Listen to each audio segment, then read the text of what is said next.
Thank you all for coming today. My name is Dave Harrell. I'm the City Sports and Entertainment Officer, and on behalf of Mayor Lenny Curry, appreciate all the members of the media joining us today. Welcome to Everbank Field. This is a great week. It is the 2016 Georgia-Florida week, and we couldn't be more thrilled about the next couple days of activity. But thank you so much for being here. In a minute, we're going to hear from Chief Leonard Proper with JSO. We're going to hear from Bill McConnell from SMG to talk about everything related to the Georgia-Florida game, the experience, all the activities, traffic information, stadium information, everything that you would need to be equipped for this weekend. We're going to provide to you today. This is obviously one of the best weeks of the year. This is our signature event. We've got a passion for this event like no other city in America that hosts neutral site football games, and this is certainly one of the biggest, and it is obviously one of the best. Our goal is clear, and our vision is very focused, and that is to deliver an amazing experience for the student athletes, the coaches, the university administrators, the players, the fans, everyone that comes in to Jacksonville, Florida to experience Georgia, Florida. It's certainly everything that is central to what we do as a city, and we're grateful for all the people that are going to come join us this weekend. We got a few things today that we really want to touch on, and we'd ask for our media partners' assistance with this because it's information that we feel is going to equip all the fans with the necessary information that they need to have a great experience. We take this event very seriously. Obviously, public safety is our number one priority, and that is something that you will see and hear later today from Chief Proper. It is something that we work on every day from an event perspective. There has been a lot of planning, a lot of coordinating, a lot of work among many city agencies, many stakeholders to get to this week, and I want to thank everybody. We've had countless hours of planning, and now we're in execution mode. I want to encourage everyone to go to gafljax.com. That is the official website of the Georgia-Florida game. You'll find detailed information about the event. Really go to that website. It's a great resource. Our official hashtag for the event is UF versus UGA. That is something that we will be pushing out through many digital platforms, and we encourage you to use it. And then follow on Twitter at FL versus GA. That's really kind of the key digital platforms for us, and obviously we've got a lot of partners from JSO, the city, along many other partners that we'll be working on to push out messaging for the remainder of the week. RV City officially opened this morning at 9 a.m. I can confirm that we've got a lot of folks already in Lot E for RV City, and that's a great atmosphere, and we're excited to welcome all those fans that come in to experience the game and certainly the experience, but RV City is already very active. We've got many festivities and activities on Friday and Saturday. Our 21st annual Merrill Lynch Bank of America Georgia-Florida Hall of Fame luncheon and induction ceremony is a special opportunity for us to host. Everything Georgia-Florida centers around three things, and that is tradition, that is rivalry, and that is excellence, and that event personifies what we do as a community. We're going to be recognizing some incredible leaders. We're also very honored to have CBS broadcaster and legendary sports figure Vern Lundquist, who will be inducted into the Hall of Fame as well. Friday night, we'll have a concert at the Veterans Memorial Arena, the Avett Brothers. Really excited about having the Avett Brothers here at the arena. There are tickets still available at jaxevents.com, or visit the Tom Bush box office and get your ticket. That's a great event and one of the key festivities that we've got planned for this year. On game day, the Georgia-Florida experience will take place in Met Park 2 near the Fire Museum. That'll start at 10 a.m. and go throughout the game. That'll be a wonderful opportunity for people that want to experience this rivalry.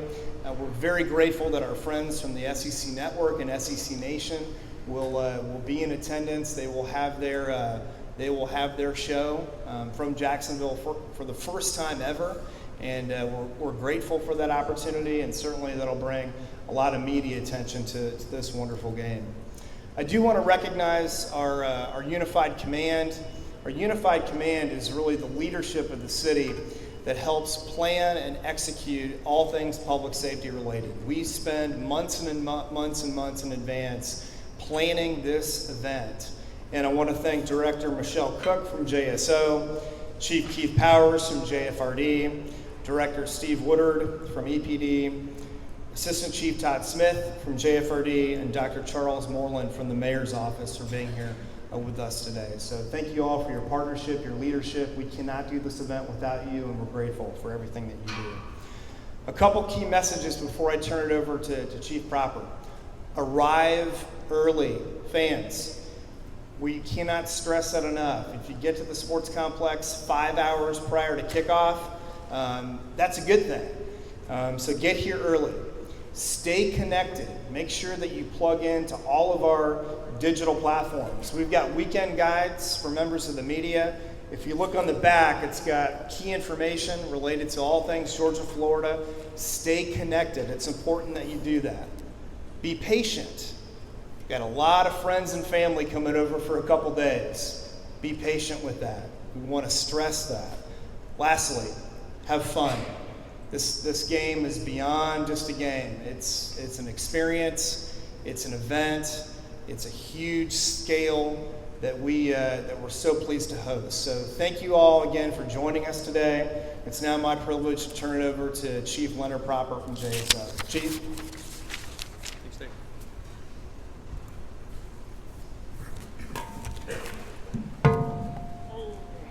Thanks, Dave, and thanks for everybody coming out today. On behalf of Sheriff Williams, the planning, the staffing, and the execution of this game has been a top priority for the administration, and we're very, very happy to be a part of it. And we're excited that the week has already started. We'll be tweeting live starting late Saturday morning on all the game day information. You don't have to have a Twitter account. Just simply go to twitter.com/JSOPIO for all the information live. For those attending the Avett Brothers concert at the arena on Friday night, all the parking lots are available, and we encourage you to bring cash so that we can expedite your parking. RV City's open, like Dave expressed earlier.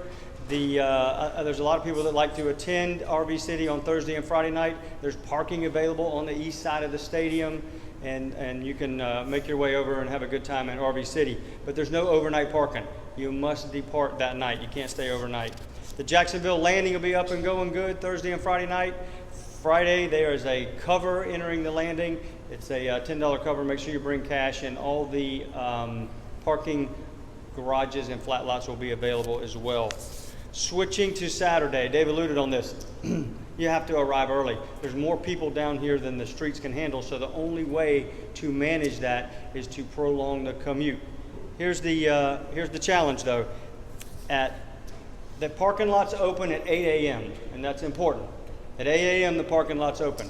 The gates open at 1:30 to enter the facility. You need to take advantage of that 1:30 opening to enter the facility.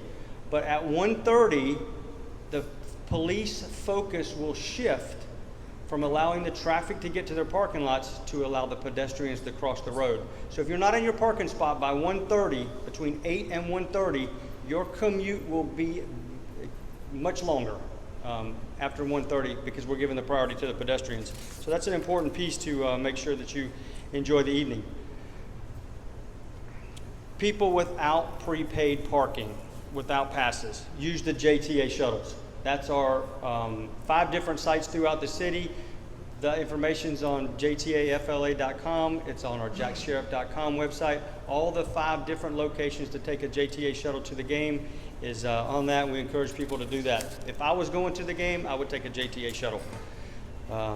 Other public transportations are available. The Skyway is available, and the water taxis, all available for public transportations. This is also important for everybody commuting to the sports complex. There's about 16 variable message boards throughout all the interstates as you approach the sports complex. Those message boards will give you the information on what lane to be in to get to the parking lot that you're looking for. So do not rely on your GPS. Follow those signboards. That's going to give you the closest accurate information to how you get to those parking garages and your parking lots. Maps are available for all of our traffic patterns at JAXSHERIFF.org. All the road closure information, all the pregame information is all on that website. Let's talk about safety for just a little bit.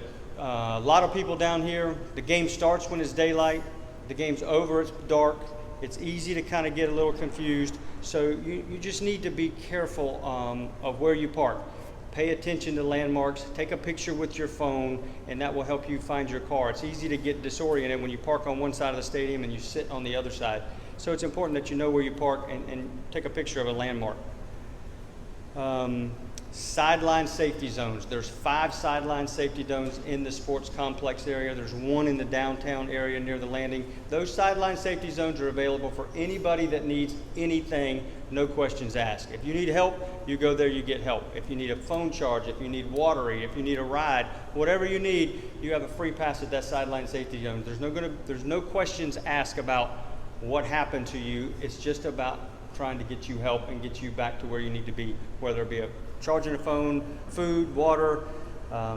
There's medical personnel there. That sideline safety zone is there for all the fans, and we encourage people to use that. There's several of them throughout the sports complex. This is important too. Underage drinking. We have police officers both in uniform and in plain clothes enforcing underage drinking. If you're under the age of 21, you cannot consume alcohol, and we will be approaching everybody that's consuming alcohol. And if you're not of age, you'll be giving a citation. This is the warning for underage drinking. Do not drink if you're underage. If you do, you'll be accountable. You'll be held accountable for your actions. Only buy tickets from reputable sources. If you purchase a counterfeit ticket on the street, you'll be turned away at the gate. Use the buddy system. Stay with your group. Y'all stay together to and from the stadium. Many policemen, many fan service people, many SMG and safe staff out there to ensure you get accurate information, how to enter the stadium, where you park, the best way to cross the street, but please be mindful of where you park. Also, pedestrians, drivers, cyclists, be alert. It's important that everybody be alert and be patient. And lastly, just use common sense. This entire traffic plan will only work if we have the public's compliance. It's the only way it's going to work. 8 a.m. the lots open. 1:30 the stadium opens. 3:30 is kickoff. You need to be in the stadium between 1:30 and 2:30, and you need to be in your parking spot shortly after 8 to 10. And you're going to have a superior experience. Anything other than late arrivals, your experience might be hampered. We're very excited about this opportunity, and I'm going to invite my friend in the business, Bill McConnell, up to share about the venues. Thanks. Thank you, Leonard. Good afternoon, everyone. My name is Bill McConnell. I'm the general manager with SMG Jacksonville, and we have the distinct pleasure of being the stadium manager for Everbank Field. You know, there's little question that this historic college football rivalry stands alone as a preeminent neutral site game and gives the city of Jacksonville a chance to showcase not only our great city, but also its world-class stadium, Everbank Field, to a national television audience. I'm here today to talk a little bit more, pick up on what Dave and Leonard discussed with respect to the game day stadium experience, I'm here to discuss some ways about that which we can all make the game day experience better for each and every one of us, because we all have a role to play. If you are coming to the game on Saturday, our message is pretty simple and pretty clear. Have a plan. Do your part. Make sure you get into Everbank Field in plenty of time to fully experience the pageantry of this game. You know, when football fans across the country tune in to see kickoff, we want them to see a full Everbank Stadium adorned with blue and red, giving that national television viewing audience not only a Jacksonville welcome, but a Florida welcome and a Georgia welcome. So how are you going to plan if you're coming to the game on Saturday?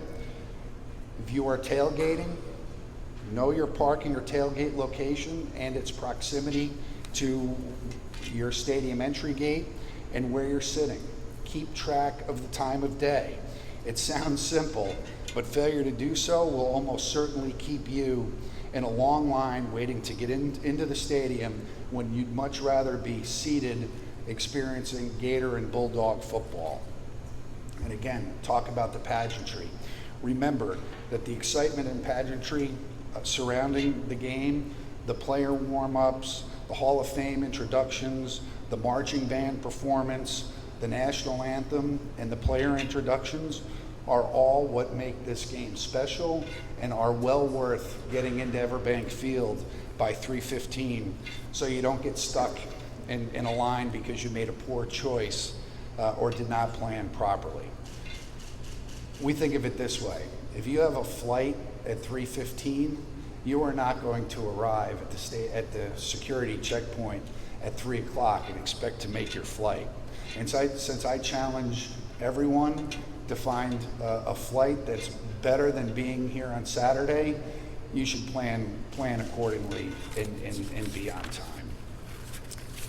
Bottom line, we'll say it all week long and including Saturday. If you wait until after 3 o'clock to enter the stadium, you will miss kickoff, you will wait in a long line, and you could miss the chance to settle in comfortably. Some reminders. Everbank Field gates open at 1:30. Again, plenty of time to get into the stadium to enjoy the sights and sounds. Metal detection and bag check security protocol will be implemented. Small bags not larger than 12 by 6 by 12 are permitted, but our message to you is carry a bag only if you must. And if you do plan to bring a bag, make it a small, clear bag to expedite entry. There will be express entry lines at the gate for folks without bags, so these no bag entry lines will be clearly marked. Guests will be allowed to enter any gate and can move east, west, north, and south around the stadium footprint inside the gates on the plaza level and the main concourse. And this will be a preferred means of entry for those getting to the stadium early. If you have to enter the stadium closer to the pregame festivities, make plans accordingly, as we mentioned earlier. Know where you are and where you are going. Closer to kickoff, depending on where you are, it will be better to enter a gate that's in proximity or in the quadrant of the stadium where you'll be seated. We ask everybody to keep in mind that Everbank Field is undergoing a major construction project that will yield a state-of-the-art amphitheater and flex field by this time next year. And so that construction is limiting the east-west access on the campus footprint outside of the fence line. So that east-west access on Saturday will be on the southernmost part of the stadium campus near Gator Bowl Boulevard. Again, another reason to plan in advance. Georgia fans, you are the home team. You'll be seated on the west side of the stadium, which is the side of the stadium that the arena and baseball grounds are situated. But for the most part, Georgia fans, if you secured your parking passes from the university, then you are likely parking on the east side. So Georgia fans, you would look for gates 1, 2, or 6 on the west side, or if you're a US or Shore West Club ticket holder, you would enter the West Club entry. Florida fans, your seats are on the east side of the stadium, and for the most part, you are parking on the west side if you secured parking through the university. You should look, Florida fans, you should look for gates 3 and 4 on the east side, or the East US Shore Club if you have club seat tickets. To all students attending this game, for the most part, your seats will be in the south side of Everbank Field, which is the river side, and you too can enter any gate if you arrive early, or if you're going to arrive closer to kickoff, look for gates 1 and 4 on the southernmost part of the stadium campus.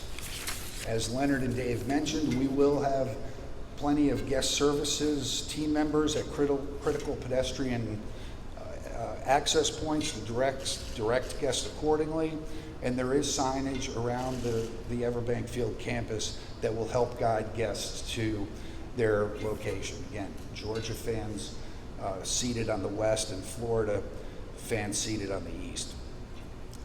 Encourage you to stay connected on social media. Dave has mentioned that. We'll give more detail on that in a second. Those messages are going to stay updated from now through the game and in real time on game day. So we can't stress enough the importance to stay connected. And again, the message is simple. Plan to arrive early, plan to approach the stadium gates in plenty of time to proceed through the checkpoints so you can enjoy the pregame festivities, including kickoff, and not get caught up in long lines. Thank you very much. Thanks, Bill. I'll close with this. Plan your work, work your plan. We are confident that we will deliver upon the plan that we have put together. There are a lot of people that are involved on this team, and most of them are around the room. I want to thank you all. Appreciate the partnership, the collaboration, the teamwork, the communication, and that really is what it takes to put on events of this magnitude. We're ready, we're confident, we know everyone's going to have a great experience here this weekend. So with that, thank you again for coming today. Members of the media, really appreciate everything that you do to get this information out to the fans. Chief Proper, Bill, and myself will be available for one-on-ones over to the side. So thank you so much for coming today. We appreciate it.